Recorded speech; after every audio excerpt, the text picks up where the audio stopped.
ти... Пожени си зъбите, човек, им се прави. На всеки му падат зъбите, ти си... Няма значение. Спомниш ли си тия медали? Я не ми се прави там. Спомниш ли си тия медали? Мама къде беше донесла? Някъде Норвегия?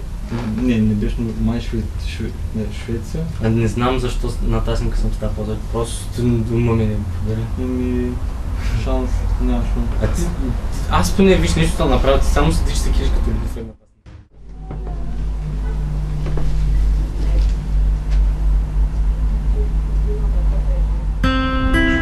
Мислиш ти тук вече? На мен ми е омръзна.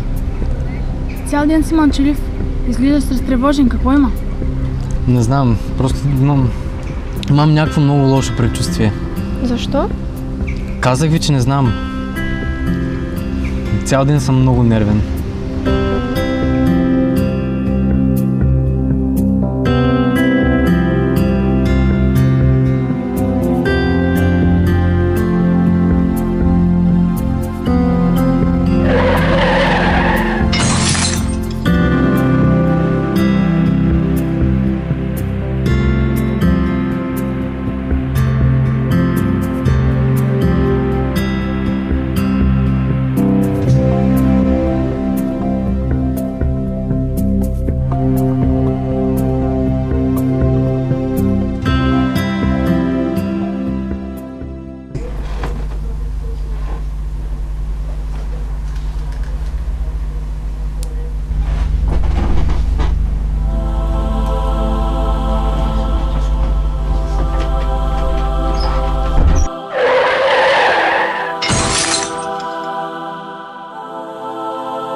Искам да поговорим.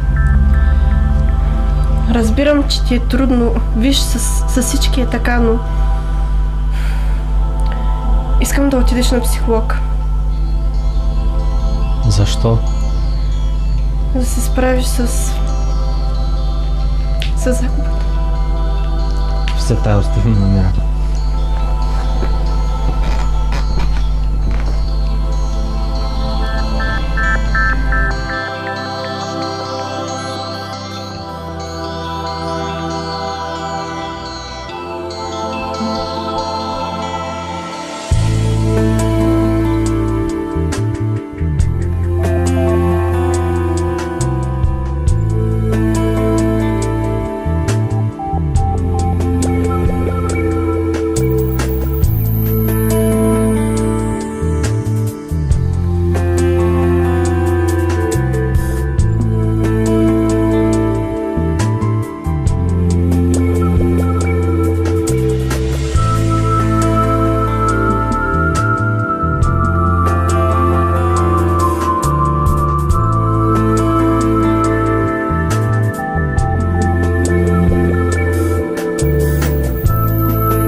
Няма ли да кажете нещо, просто стоите и ме гледате от 10 минути? Трябва ти да направиш първата стъпка. Трябва да искаш да си тук. Добре, проговори ми, затова ще приема, че си готов. Тук съм, за да ти помогна да преодолееш загубата. За да можеш отново да водиш пълноценен живот. Какво? Не, нищо, продължавайте си. Виж, разбирам как се чувстваш. Никой не разбира как се чувствам. Напротив, просто ако ми позволиш... Не знаете какво е да се родиш с още един човек на тази земя и да делите живота си и цял живот да сте заедно. Този човек да се превърне във ваша сянка И с времето да стане част от вас. После изведнъж да изчезне. Никога през живота си не съм бил сам. Той винаги е бил до мен. Сега изведнъж него го няма и аз останах сам. Проблемът е, че не смееха да бъда сам.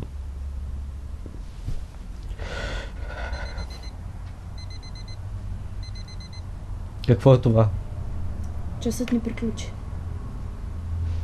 Имаме още 27 минути. Събуди се. Какво? Събуди се. Момчета, събудете се, хайде ставайте. Време е за училище.